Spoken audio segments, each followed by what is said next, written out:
Welcome, George Community Church and YouTube friends. Really glad you're here today. We're taking a break from Deuteronomy today, and we're going to have a discussion about race and racism. But first, let's pray. Lord, thank you for being the creator of all mankind, and for being the only one who truly understands each of us. And yet, please help us to grow in understanding and applying your truth about race. Amen. In the light of the killing of George Floyd several weeks back and the demonstrations and sometimes rioting that's happened since, do you ever wonder what you can do in your little corner of the world? I had exactly that thought the week that I learned that George Floyd died, and I saw that video, that horrible video of his killing, and wondered, what can I do?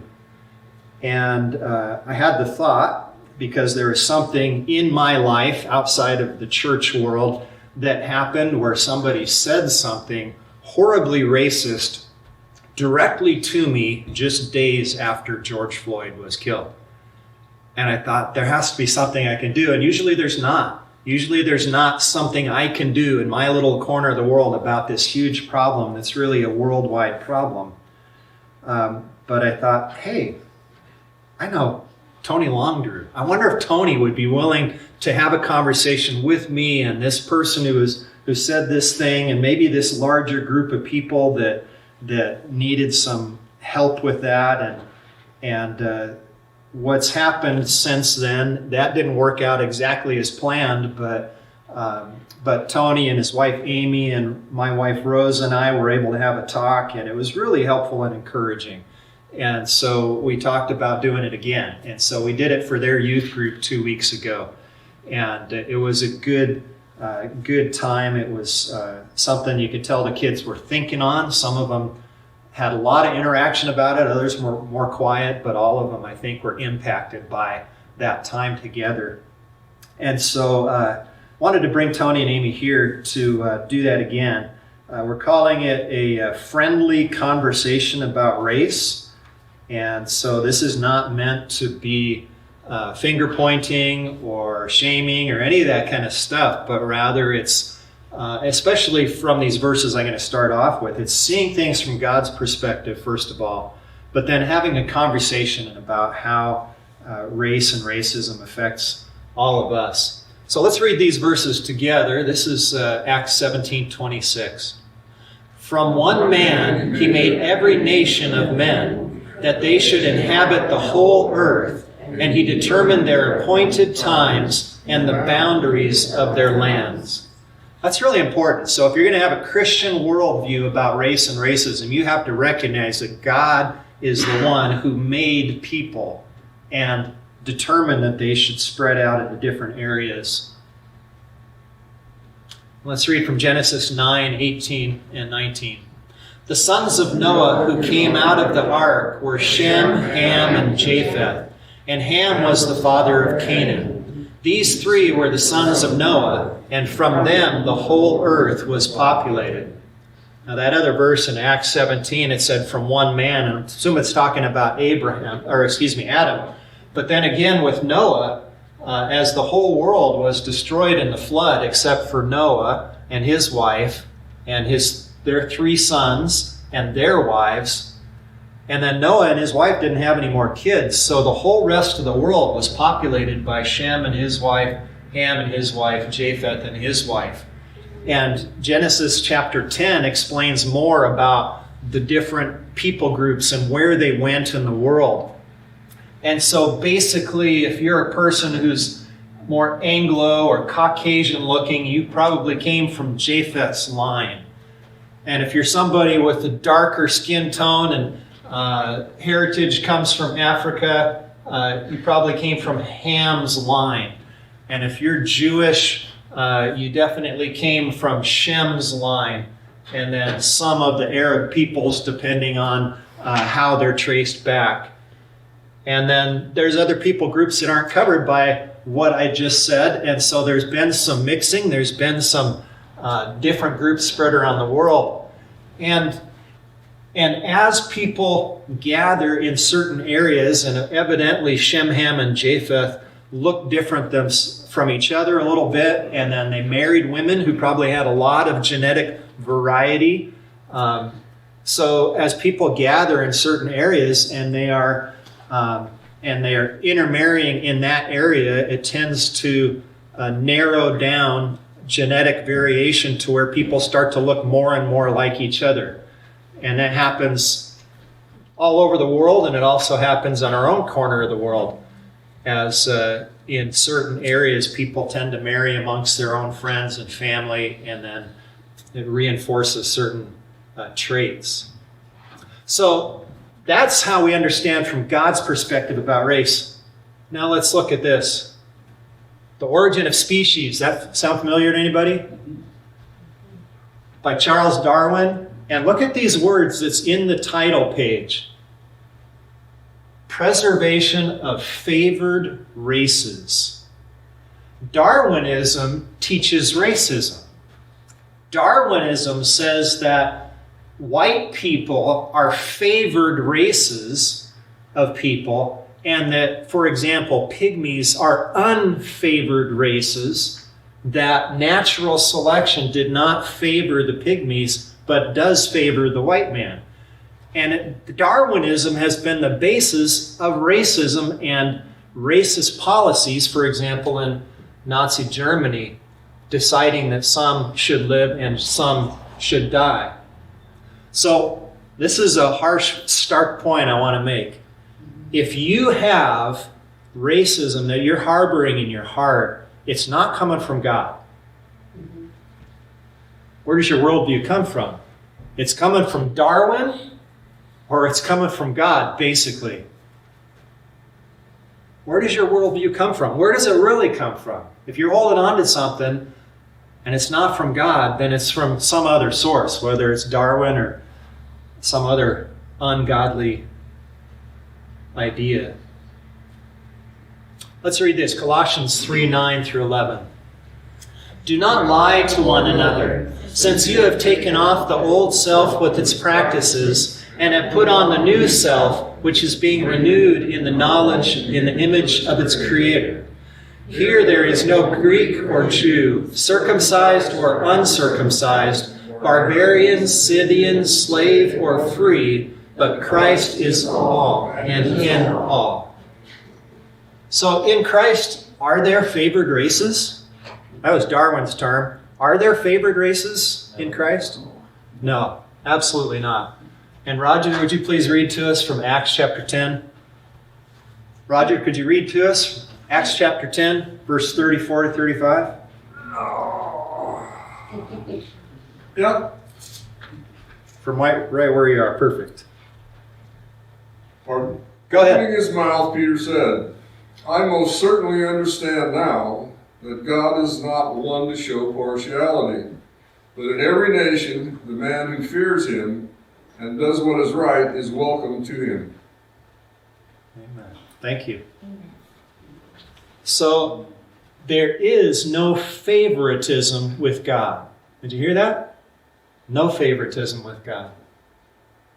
So that's the biblical framework, and now let's have the discussion. So Tony and Amy, if you could make your way up here. We'll do some social distancing. I'll be a little bit further away from you, but it's not because of anything else. I don't want to have a mixed message there. Do you want us to what? Either way, it's up to you. Go ahead. You in the middle. All right. Just try not to be in the middle, you guys. And let me cover this up so you're not being blinded by it. You're part of my family. Get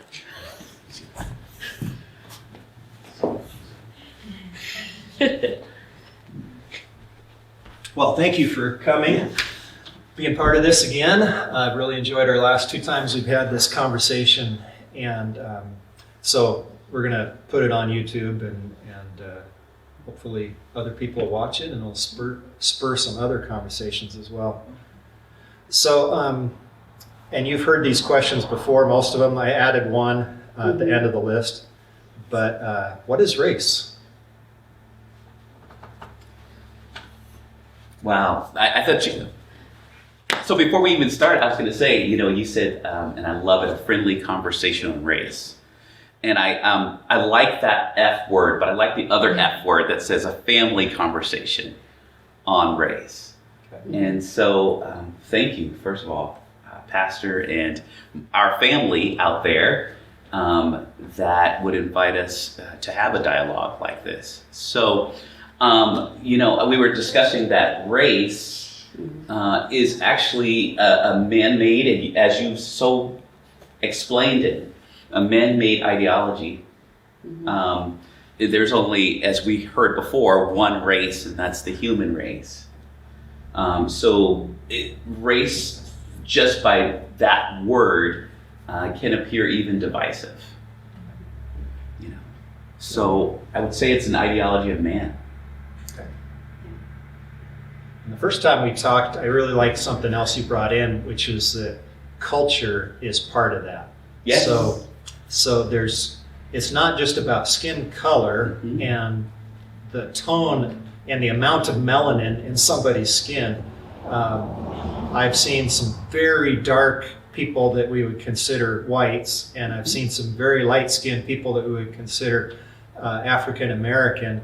And so it's not about the amount of melanin that's in the skin, but it's also about culture. As people have gathered together and set aside certain things that they value more than other things, and those shared values become part of culture.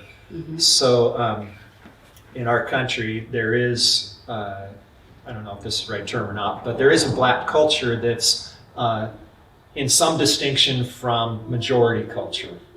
Mm-hmm. So I'm glad you mentioned that, because even I grew up with a friend, and he grew up with a friend, and he was African. And when I would say I was African American, he goes, "No, you're not. You're just American." Because to the African, that's a totally different culture than an Americanized Western culture. And so he would definitely starkly correct me and say, we're different in culture. Yeah. All right. So what is racism? I knew you were going to ask us that, and when I was thinking about this, that's why I was on my phone for a second there, because I wrote something when all of this first happened. I wrote something on my Facebook that I actually wanted to share that actually shines the light on what we're really talking about here. And let me turn my phone on here. So I, a little bit about my story. I grew up in the Seattle area, and I grew up with Michael Jackson's "We Are the World." Like, that was like the song.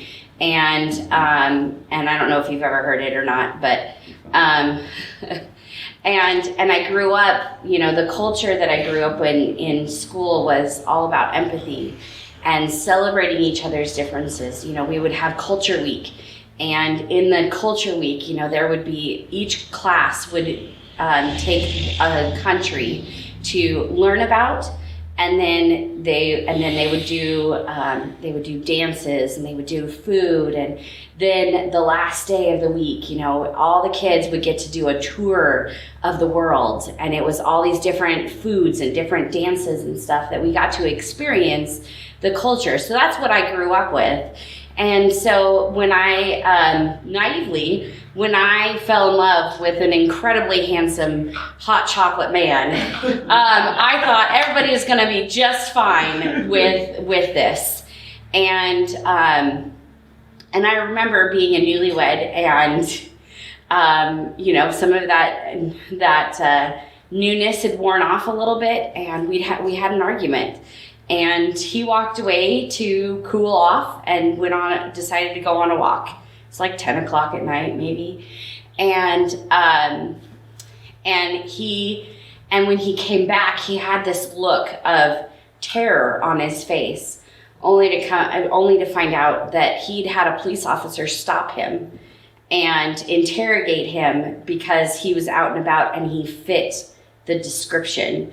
A blind black man fit the description of someone, and you know, things like that just and then you know, I remember being on a game, you know, where different people were coming in back when, you know, MySpace and Facebook had games that you could like interact with people on and stuff like that, and I remember being called an N lover, and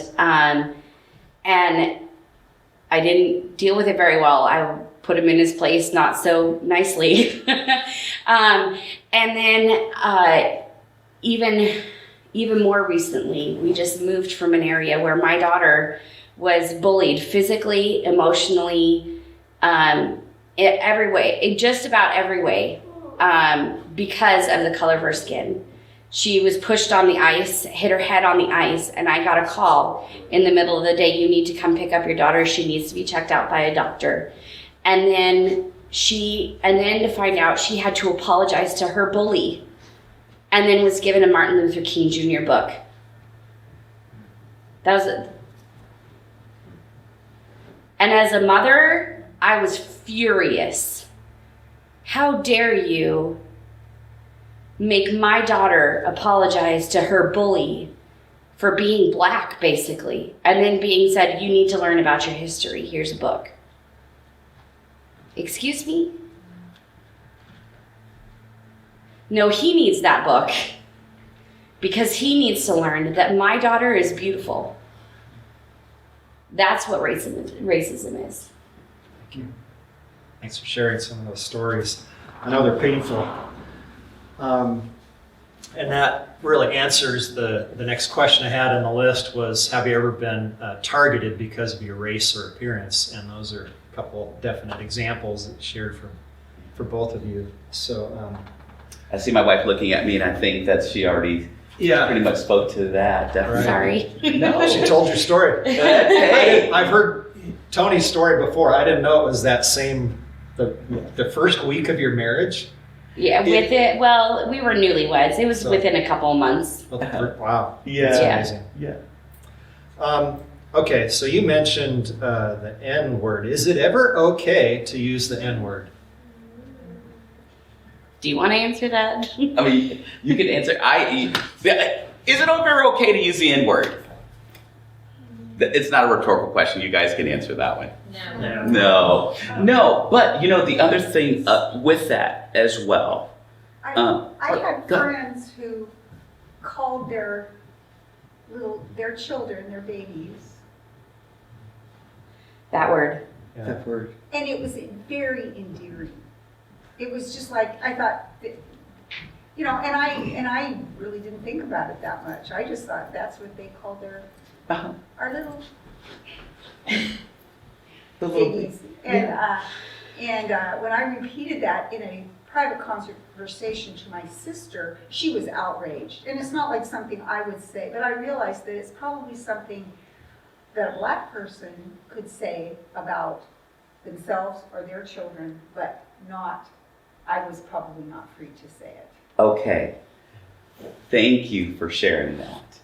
Because here's my soapbox.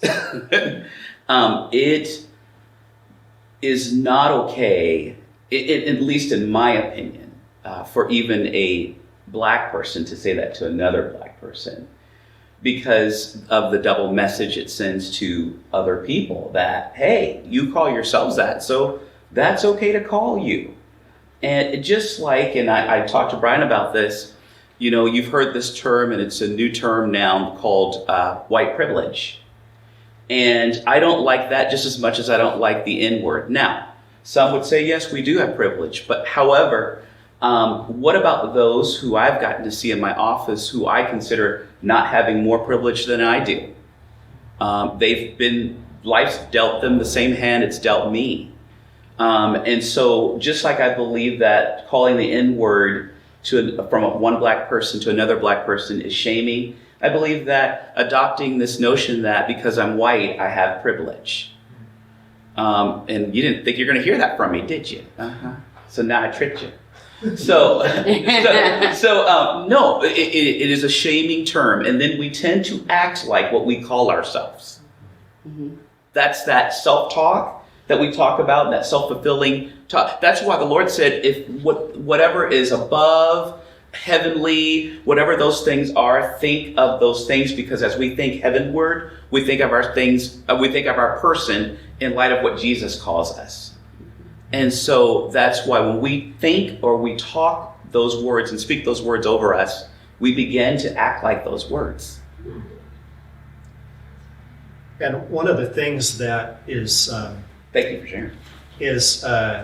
is key about that, I think, is that when somebody's using that, especially in the past when people use that, they're defining a whole person by one attribute, which is skin color. Yeah. And so somebody is not their skin color. Somebody is a person. We're all complex. We have all kinds of differences in our thinking, in our histories, all of that kind of thing.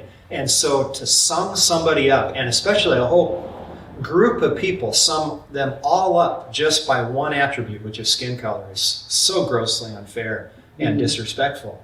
Mhm. And so my own personal habit, I recommend to everybody, is even if I'm going to quote somebody else, I will never use an offensive term. I will never use the N-word. I will never cuss, even when I'm quoting somebody else who is cussing. I don't need to do that. It's not necessary for conversation to get down to that lowest denominator and say things that are offensive. It's not helpful. It's not edifying. It's not thinking like things who are above. What about with a joke? Is it okay to use the N-word in a joke? Okay. No, same reason, right? It's not helpful. Okay, Roger.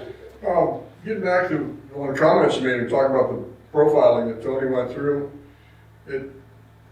one of the big challenges that I think I see here is we assume a greater number on both sides of the fence. You know, the percentage of bad cops out there is really pretty small. And I think the percentage of racists is really pretty small. But everybody just keeps grouping everybody in one big group on both sides. And everybody's afraid to say anything. We need to have some way of trying to get responsible adults to hold accountable that minor few, because we're the greater group. We should be able to do that. You know, and so that animosity just is built up and profiled and magnified by the media. But I think the percentage of real racism and real bad on both sides, black, white, brown, yellow, are really small. The greatest group, I think, is people that are mad or dislike people just for actions with nothing to do with their color tone. You understand what I'm saying? Yeah. And I think that's a really important point. And I was going to bring that up too, is that I'm not interested in finding out who is a racist. I don't want to put that label on anybody. Right.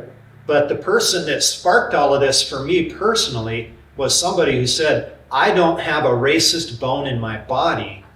And yet I personally heard him say racist things about 3 different races, all with my own ears in the last year or so. So I'm not going to call him a racist, but I am going to call out and say that behavior Right. was racist behavior. And another thing is that racism goes back to Genesis. That's part of human nature. And it goes on, all the wars, all the battles, the tribal, it's all race against race mostly causes a lot of that. And the only cure for that is Christ. That's the only true brotherhood that we have. And when the church, and I see this a lot, the church is not loving the brothers. Christ said, I will know mine by how you love each other. Right.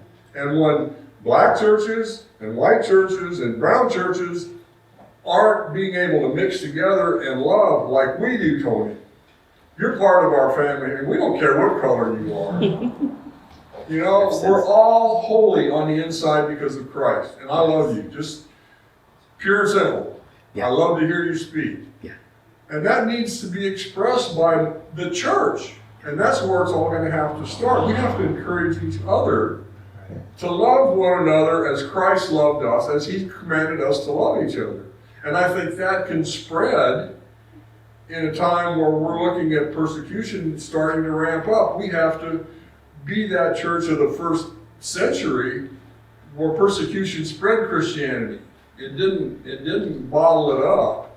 And I think we're having that opportunity right now, and as hard as that's going to be, I think that's something we need to talk about. Thank you. Roger, that's why I love what you said. Roger, I can't see you. Can, Oh, yeah. Can we take a break really quick? Yeah. Hold on. I'm not gonna.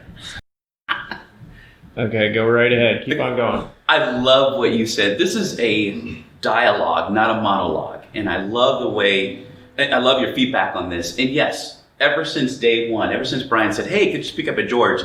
I've told you, and I'm not just mixing words or saying niceties or freely. You know, I really feel that family atmosphere here. But this is where the dialogue should start and where it should end, like you just said. This is the church. And now I'm seeing the church have discussions about this, where it was kind of the taboo subject because, human nature is to focus on the minority and blow that up to the majority. We focus on the negative rather than the positive. That's just what we do since Adam. And so since we understand the origins of sin, this is a great conversation to have in a dialogue like this. So I agree with you in everything that you just said. Are we supposed to be colorblind? I can answer that. What do you guys think? Are we supposed to be colorblind? And I heard no. Right. In our house, we say that love celebrates color. Yeah, good answer. And that means all of its different colors, right? Not just the outside, but the inside as well. And so to kind of reinforce that in our family, he's my dark chocolate. And my daughter, she's our mocha baby or our Cocoa Puff or our, we See call how she her limits- chocolate vanilla See how she swirl. limits us to food? We're food. Well, I mean, hello. No, just kidding. But because food is like kind of a non-offensive way to talk about things, right? Nobody gets offended by food, Right. unless it stinks. But but that's usually because it's in the trash, and so that's just one of the ways that we talk about that type of thing is we celebrate what is different in us by calling it out with something that's sweet, and so. Well, the interesting thing is, are we supposed to be colorblind? I went on a motorcycle ride with a friend, and this friend, I was friends with his wife through, I'm trying to not to say too much because it is HIPAA issues, but I was friends with his wife, and friends with his wife, and so his wife can't talk here. The wife talked to her husband about taking me for a motorcycle ride. And I've never been on a motorcycle, so it was a bucket list item for me. And he took me on the motorcycle ride to up the road to the Job Corps place up there. And when I got on, or when he first saw me, he goes, "My wife didn't tell me you were black." Well, because, and I asked her, I said, "Why did you come?" It was you. I came to see you for something that I needed support for. As you know, I'm a counselor, and so it didn't make that difference to me. I didn't describe you as that. I described you as a person who was visually impaired and wanted a bucket list item fulfilled. So I didn't tell my husband that you were black just because I didn't feel like it was a big deal. And he didn't really act like it was a big deal either, obviously. He just noticed that, why didn't my wife tell me that? And so maybe in this, he did acknowledge you can't unsee what you see. We see color, we see culture, but seeing and celebrating is different. Is two different things. We were pastoring in a Norwegian town. That it was Petersburg, Alaska. I told you about that. We lived there for 5 years, and we got to celebrate the Norwegian culture at Lutefisk. I was participating in a play that displayed Norwegian culture. They called me the Black Asian instead of the Norwegian. So, but it was rich to be a part of that culture. So do I say, yes, I have a Norwegian friend or I have a Norwegian acquaintance? Yes, I identify him that way because I think of his culture as rich. I have a black friend. So you can't, like you guys said, you can't unsee color. Color is meant to be seen, and also variety is meant to be celebrated in that way in cultures. If God was colorblind, he wouldn't have created all the colors. Yeah. Yeah. I was actually just about to say something along those lines. I love to paint, and there's nothing more worshipful than to create with the Creator, and he is the ultimate artist. And in each of you, if I look at you, just as an example, Michelle, you're going to be a different paint color than even Rose is. Mm-hmm. And so when we recognize each other in that kind of a realm of, it's just a little different. The shading is just a little different. And we actually, by recognizing that, we're actually worshiping God, because we're recognizing the creative genius that is our Creator. This may not be a color, but it's a personality trait. Jason, when I first met Jason, all that stood out was this bright yellow. And yellow means, I'm here, I'm in the building. And Full of joy. Full of joy. And I instantly shoom like this. So I can recognize what your friend, and our condolences go out to you as well, as a family, as a friend of ours, about your friend, because what he saw in you instantly is what actually attracted you guys to be friends, to be close friends. And I saw bright yellow. I saw that color. When I see Roger, I see a person who's kind of a steady person, who is definitely a voice, and so you can celebrate those things. And the color's secondary, but at the same time, you celebrate those things inside of people that are a part of them. Okay, I have a little bit of a tricky question. Isn't everybody a little bit racist? And remember, I'm not labeling, so we're not looking to see, somebody you are a racist, but rather we all do racist things or have racist tendencies. And especially if you can frame it this way. If racism, in part, the most innocent part of racism is to recognize differences and then to start to prefer your own group over others, you could kind of call that a really mild, tiny little form of racism. But to me, maybe that's a place to start, is to recognize in myself when I have a racist thought or a tendency. And if we start from that position to say, okay, we all do things that aren't right, we all fall short of the glory of God, we all fall short of His standard. And so if we recognize it, then we can get rid of it, rather than saying, I don't have a racist bone in my body, and therefore there's nothing I need to correct about what I do or what I say.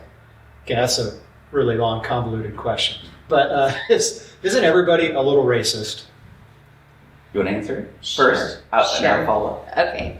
So I think that we all have those tendencies because of the human nature in us. And sometimes there are things that we say that we don't realize how it comes across. And so it is important, I believe, for us to always be learning what it is that will uplift our brother and our sister, and what things actually do not. And, you know, when we first got married, you know, I used to call him my Oreo because he was black on the outside and white on the inside. Food again. And okay, I don't know what. Well, you know, you don't get that this way for no thing. So you know, but then as time went on, and as I gained more friends who were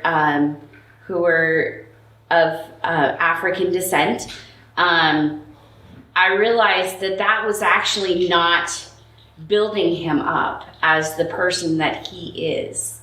That's putting him in a box of my own construct. And so when we don't, that's where we have to learn, and we have to be open to constructive criticism that says, you know, that's kind of a hurtful thing to say. Oh, okay, I didn't realize that. I'm so sorry. That was not my heart. And then be able to move past that, I think is really the most important thing. You guys will see a different flavor from me because I really, really want to come across as a bridge builder, not someone who has their head stuck in the sand, but at the same time a bridge builder. And I and so I can only speak to my experience. Yes, I agree with all what you said. We all have the potential of being racist. You know, one of the things that I fear with the movement, which I don't necessarily buy into, but Black Lives Matter. Well, if the danger of the focus of Black Lives Matter within the context of where it's going right now, I fear it would come to Black Lives Matter only. And my fear is that when a disenfranchised group gains power, what do? We get power hungry, right? So my fear of the Black Lives Matter movement is that it will become only Black Lives Matter.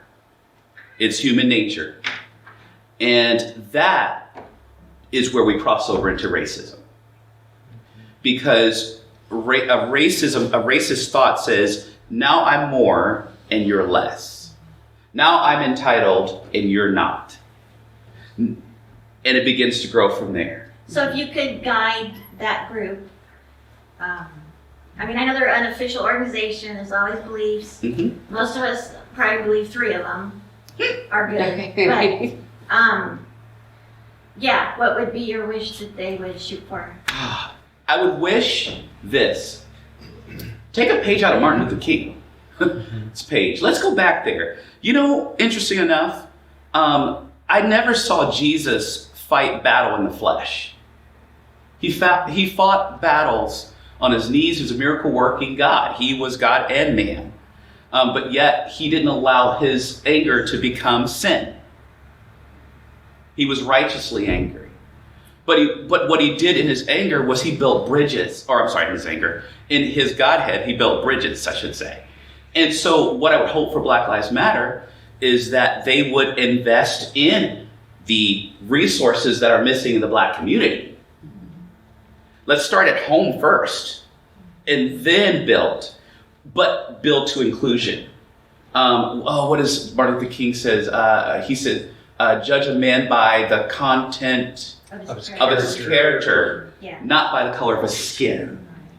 My character has been able to help a business in Estacada, being a small business owner, grow. Not the color of my skin, I hope, but the content of my character. So I would love to teach Black men how to become more self-aware, how to become more God-aware, and not pick up arms, but pick up arms in our heads. Become more educated. Let me back to your original question about are we all racist? Yeah. whether it's a natural thing or a taught thing. I wonder, because I noticed a long time ago that you take a group of toddlers, 2, 3, 4-year-old, black, white, long character, you put them in a room with toys and they have a ball. You put that same group in a high school classroom and they hate each other. Where are they learning this? They're being taught this. And I don't care what group, they're all gilded. Parents and adults teach little ones to hate. They teach them the racist attitudes, and they grow up with that. We can teach our kids, like these kids, to love people, to love Christ, and to try and back up. Where do we stop? How do we get that cycle to stop? Where we quit teaching our kids to hate each other and grow.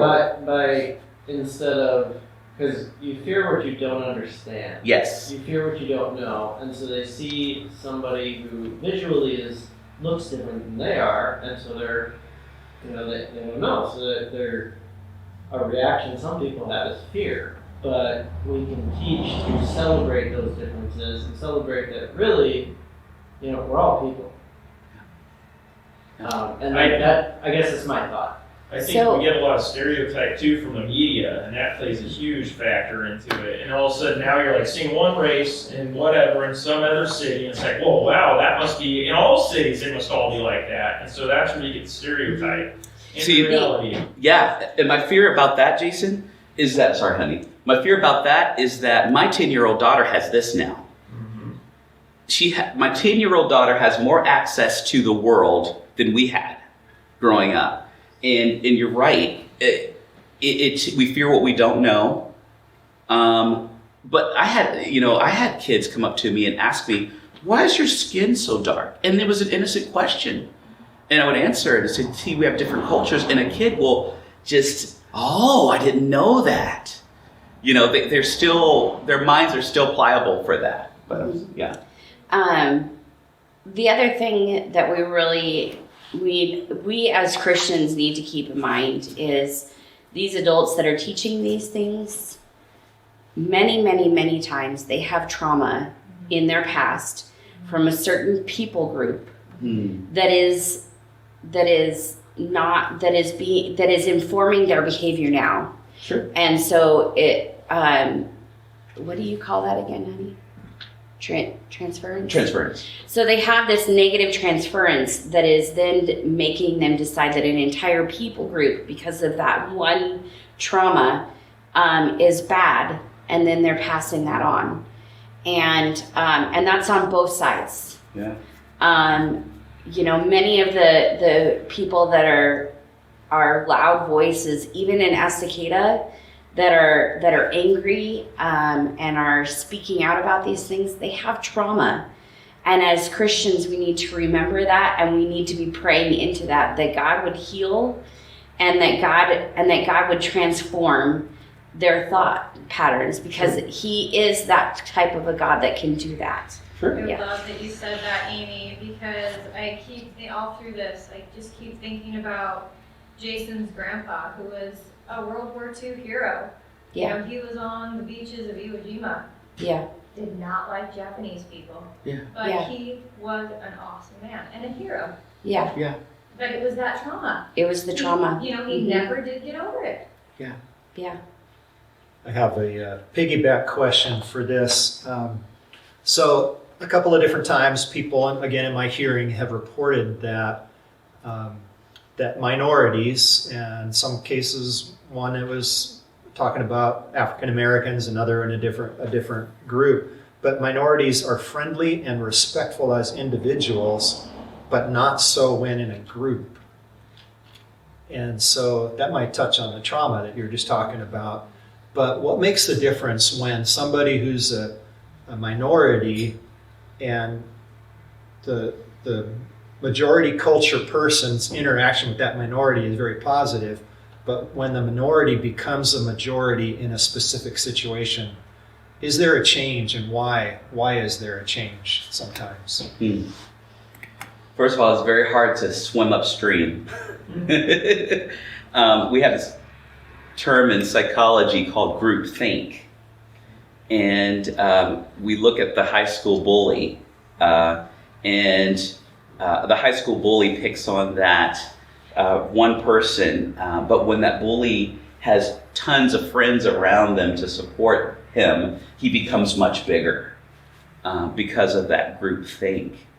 And so that might answer a little bit as to why a person, a black person, would be more respectful on their own, but then get into a group and they feel more empowered to show that other side to them that comes from trauma and could possibly well up.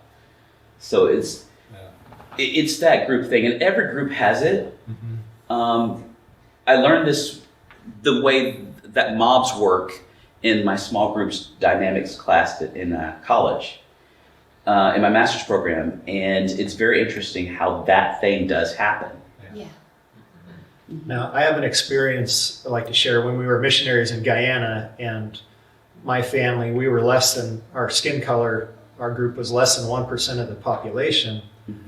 And I had a positive relationship with neighbors 2 doors down. They happened to be motorcycle riders and stuff. But one day I remember walking by, all by myself, and that the friendliness kind of had evaporated, and there was this tension because there is a bunch of them. They happened to be East Indian, was the race that I was interacting with most there.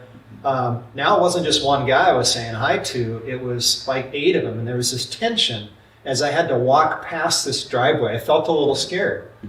And I thought, well, this is weird, nothing's probably going to happen, but there's something about this I don't like. And so for me, for that one time, I happened to do the right thing, which was to give the culturally appropriate greeting to them, and it changed instantly. All the tension evaporated.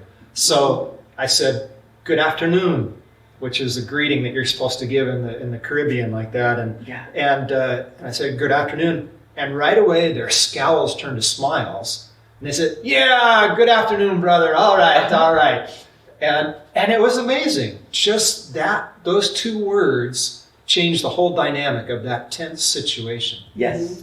So I'm wondering, can that be applied? If we're a majority culture person, if we're an Anglo person, and we're in a situation where we're feeling a little put off because now the minority is the majority in a certain situation, are there keys to, like what the story I shared, to diffuse some of that tension? Yeah. I think you have to be willing to be awkward and be judged wrongly. Like, oh, they just think I'm kissing up to them, or, you go, like, what if you as a minority go around and say hi and shake people's hands, or, you feel like you can't do anything right, but it's definitely the loving thing to do and the kind thing to do. I think one of the greatest things you can do is you can ask them, share your story with me. I want to hear your story. And that makes walls drop really fast. Because most of these people, they want to be heard.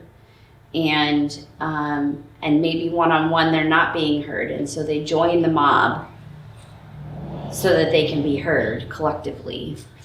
And so I think that's a big. It's faulty thinking a lot of times, because most of us, we actually do want to know their story. We want to know who they are, and yet some kind of trauma or some kind of something is making them feel like they can't share their story. Yeah. Go ahead. This group thing isn't new. I'm old enough. I've been through this before. I grew up in the 60s. Yes. And was in college football in late 60s or 70s, and I found the same thing happen. With blacks on the football team, we got along on one-on-one. I could get along really well. With a couple of these guys, we were good friends, but I noticed if we would go out somewhere and all of a sudden there was 3 or 4 more blacks and I was the only white guy there, I didn't know I was alone. My friend, who was black, migrated over here to the group, And here I knew I was alone if something happened. And I'd ask him later, I said, what happened? I thought I thought we were cool together, Oh, well, and it was just a stutter stammer type of thing with no answer. But this is new. That's what I'm getting at. This is all like Solomon said, there's nothing new. It's all happened before. Yeah. So we're still looking for the same answers. Yeah. So what were you going to say something, Tony, about a key for? Are there any keys for helping to unlock some of that tension that's there sometimes, especially in a group when the minority becomes a majority? I have a different take on that a little bit too, because just a little bit of a disclosure here. My mother always made sure that I was integrated into the white community. So speaking of Oreo, I come by it honestly. And the reason why is because she said there was better opportunities for education, blah, blah, blah, blah, blah. When I get into a group of black people, myself, with other black people, my brothers, sisters, I act a little bit differently. Not militant, but I talk differently, or because the expectation is that I don't want to become too bougie, as they say. And so there's this expectation even in the black community to talk a little bit differently, and to come down to be one of us. But because I grew up in a majority white community, I waited for the majority to address itself. And the reason why this is so refreshing for me, this conversation, is that I didn't bring it up. Brian brought it up to have a dialogue like this with his own culture. And I think that's beautiful, because it paves the way that it will almost be assumed that I would do. And I don't want that assumption on me.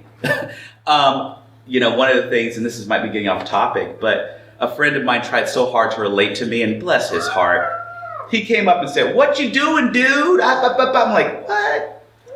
I'm like, "We use full sentences." I was okay. Don't try so hard. It's okay. I don't understand what you just said. But it was because, like someone said, "Oh, Rose, you said it. I'm afraid to be judged. I'm afraid that I won't come across right." We all have that. I have that with black people, to be judged, not to be judged. Right? So I changed my vernacular to try to fit in. I don't think we need to try so hard. That's my whole thing.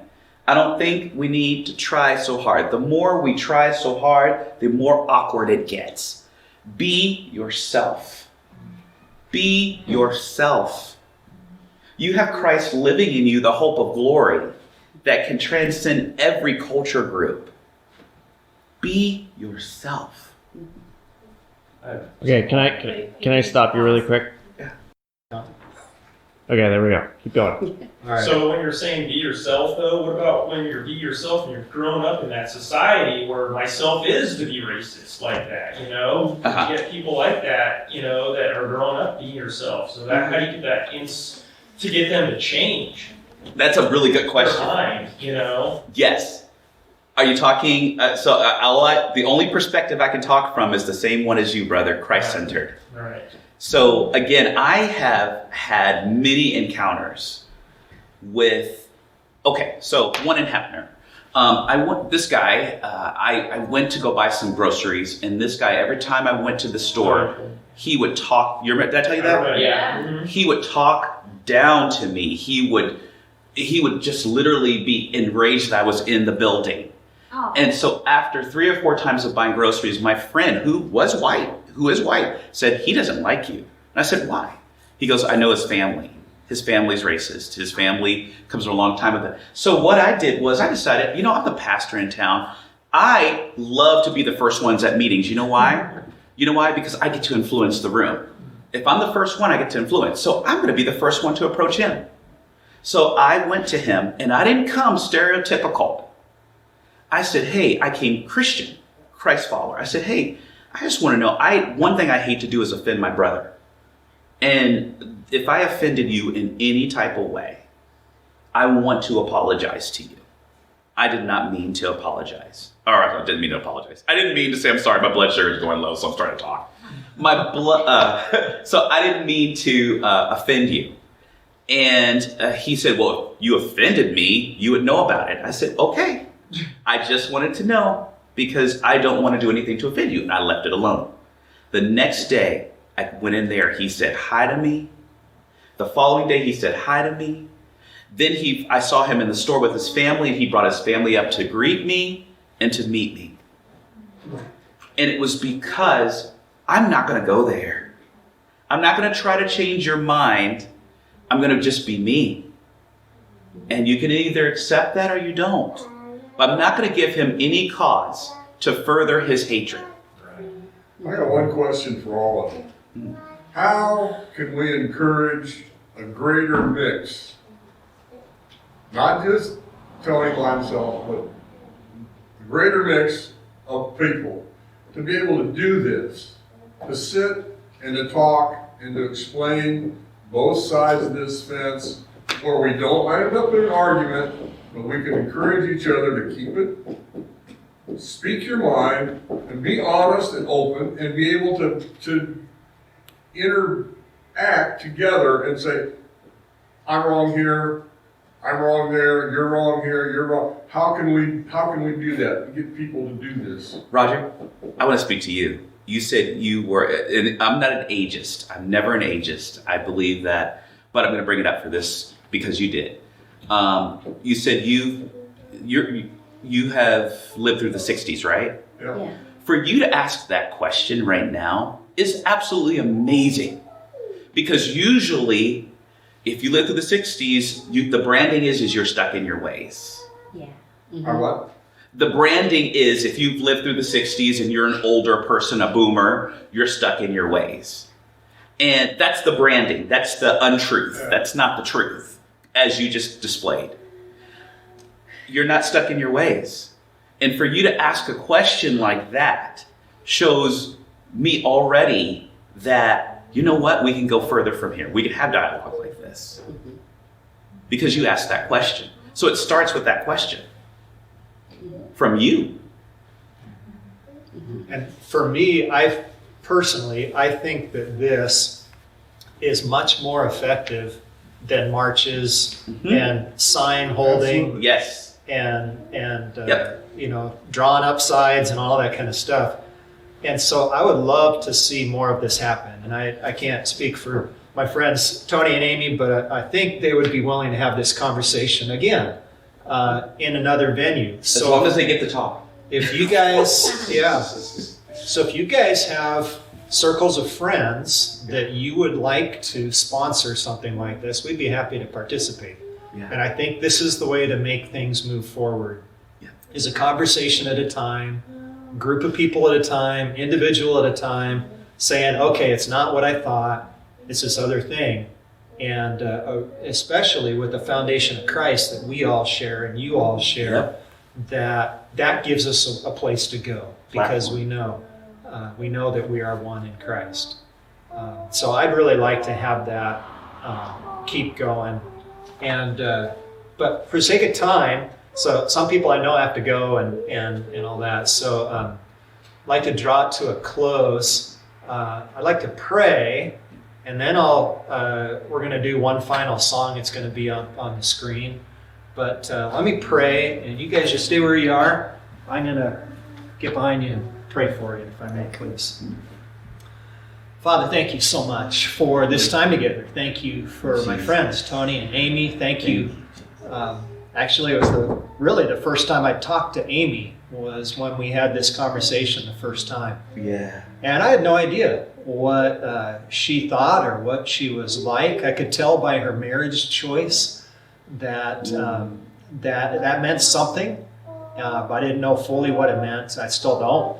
But I thank you for Tony. I thank you for all the times that we've had together, the encouragement he's been to me, the fellowship that we've had in Christ. Thank you for this couple that are, just by their cultural background and skin color, the choices that they've made, the daughter that they have, the experiences they've had because of these things, that right now they are maybe a key